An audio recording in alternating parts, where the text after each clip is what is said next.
মূর্তিকে দড়ি বেঁধে টেনে ইঁচড়ে ফেলে দিচ্ছে। তিনি তো আমাদের নেতা ছিলেন। তার একটা উপমা দেব আপনাদের, কিন্তু এই গান্ডুর বাচ্চা যেটা বলল শুনে আসি একবার।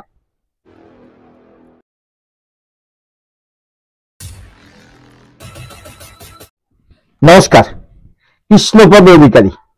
আমার ছোট্ট একটা ইউটিউব চ্যানেল আছে, চ্যানেলটার নাম don't care. Facebook page Krishna Krishna. ভালো মানুষের পরিচয় দেব না মুখোশের আড়ালে এরা যে ভালো সাজে তার পরিচয় দিতে আমার এই ভিডিওটা। জানি না ভিডিওটা আপনাদের কাছে কতটা গ্রহণযোগ্য হবে, কিন্তু বাংলাদেশের লোকের এখনো বোঝা উচিত যে কারা ভালো আর কারা ভালো চায় দেশের স্বার্থে, কারা বাঁচতে চায় আর কারা ভালো রাখতে চায় দেশকে। সেটা হয়তোবা আপনাদের এখন বুদ্ধি বিবেচনা করার সময় মনে হয় এসে গেছে। তা না হলে আপনারা দেখুন যে এই কথা শোনার পরে আপনাদের কি মনে হবে যে ইনার মতো একটা সঠিক ভালো মানুষ নেই, কিন্তু ইনার ভিতরে এত কুকথা বলে তাহার একটা ভাষা নেই। কারণ উনি কি বলছে আর কি করতে চাচ্ছে সেটাও জানি না। শিক্ষা দেবে বাংলাদেশের জনগণ, এটা ভালো করে জানি।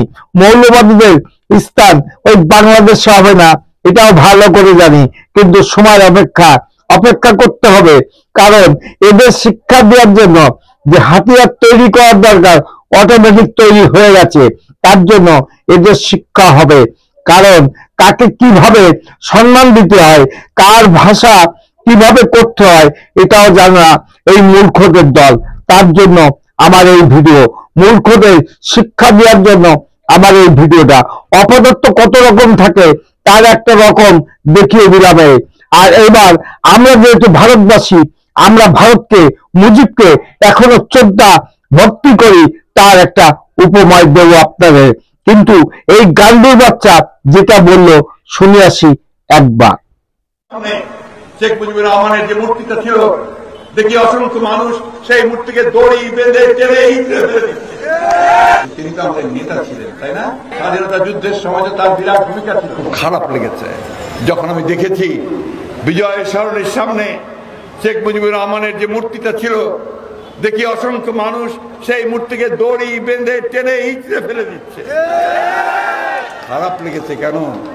তিনি তো আমাদের নেতা ছিলেন, তাই না? স্বাধীনতা যুদ্ধের সময় তো তার বিরাট ভূমিকা ছিল।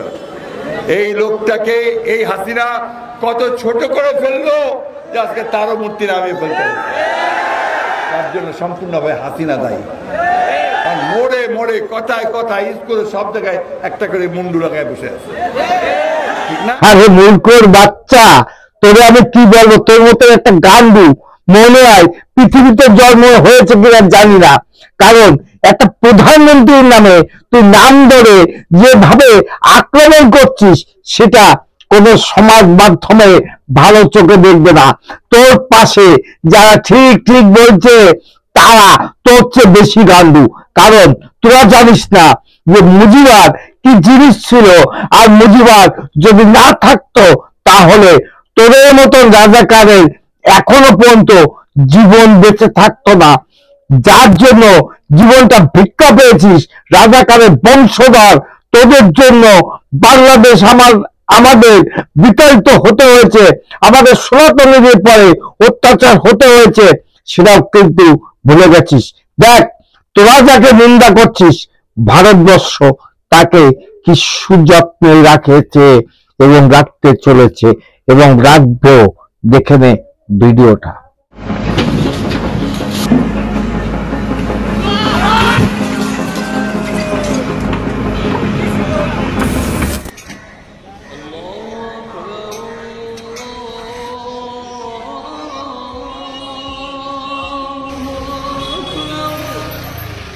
কলকাতার এই রাস্তা দিয়ে কত সকাল সন্ধে যে তিনি হেঁটে গিয়েছেন।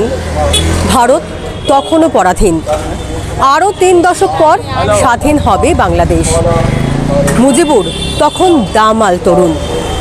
বাংলাদেশের মুজিবুরের বাড়ি যখন জনরোষে খাক, কলকাতা তখন সযত্নে লালন করছে তার স্মৃতি।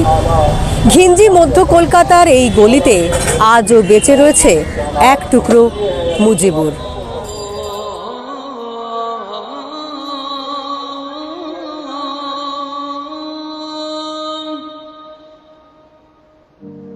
মধ্য কলকাতার স্মিথ লেনের 114 বছরের পুরনো একটা লাল বাড়ি।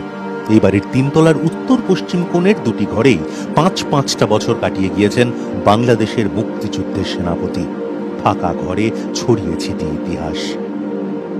যে টেবিল চেয়ারে বসে পড়াশোনা করতেন যুবক মুজিবুর, যে খাটে শুয়ে স্বপ্ন দেখতেন রাজনীতির, বেকার হস্টেলের সেই 23-24 নম্বর ঘরে সযত্নে রাখা আছে পুরনো আবাসিকের অতীত।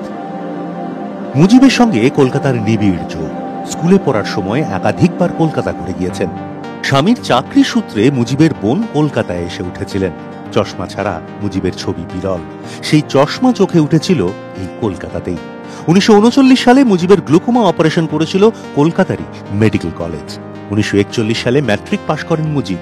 শুরু হয় তার কলকাতা বাস। ভর্তি হন কলকাতার ইসলামিয়া কলেজে। কলকাতা এখন যাকে চেনে মৌলানা আজাদ কলেজ বলে।